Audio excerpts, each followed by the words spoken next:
అందరికి నమస్కారం. Welcome to Telugu Bharat. సాధారణంగా మనకు గుడికెళ్ళాము, ఏదైనా కోరిక కావాలి అనుకుంటే అభిషేకాలు, అర్చనలు, నైవేద్యాలు, కానుకలు ఇవన్నీ ఆ భక్తిని చూపించడానికి ఒక మార్గంగా పెట్టుకుంటాం. అయితే భగవంతుణ్ణి ప్రసన్నం చేసుకోవడానికి ఉన్న దగ్గర దారులు ఇష్టదైవానికి తృణమో, ఫలమో సమర్పించుకుంటే ఇంకెంత పుణ్యం, ఇంకెంత పరమార్థం చెప్పండి.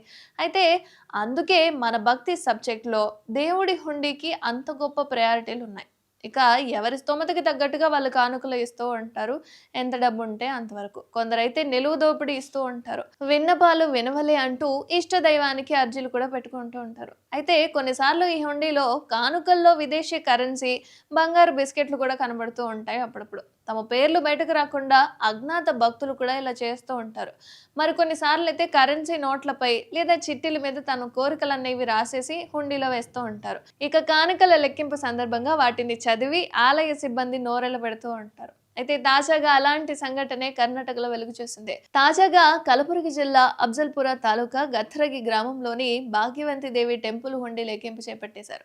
అయితే ఆలయ నిర్వాహకులు చేసిన పనిలో ఇక నగదు లెక్క పెడుతుండగా 20 నోటు మీద రాసింది ఏంటి అంటే దాన్ని చూసి అందరూ కూడా నోరెళ్ళ పెట్టేశారు.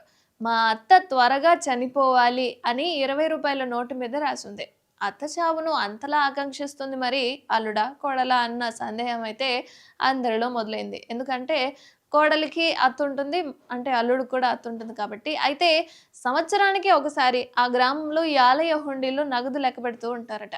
ఈ ఏడాది 60 లక్షల డబ్బు అనేది వచ్చిందని, 1 కిలో వెండి వస్తువులు కానుక రూపంలో వచ్చినట్లుగా ఆలయ అధికారులైతే చెప్పారు. కానీ భక్తికి సంబంధించి వివిధ రకాలుగా మనం కోరికలు కోరుకోవడానికి నానా రకాల కానుకలు వేస్తూ ఉంటాం. కానీ అత్త చనిపోవాలి అని చెప్పి ఆ నోటు మీద రాసిచ్చింది. ఎందుకంటే రూ. 20 ఇస్తే దేవుడు వింటాడో లేదో అని చెప్పి దాని మీద ఆ అక్షరాలతో కూడిన ఆ విన్నపం ఏదో అందించుంటాడు ఆ భక్తుడు.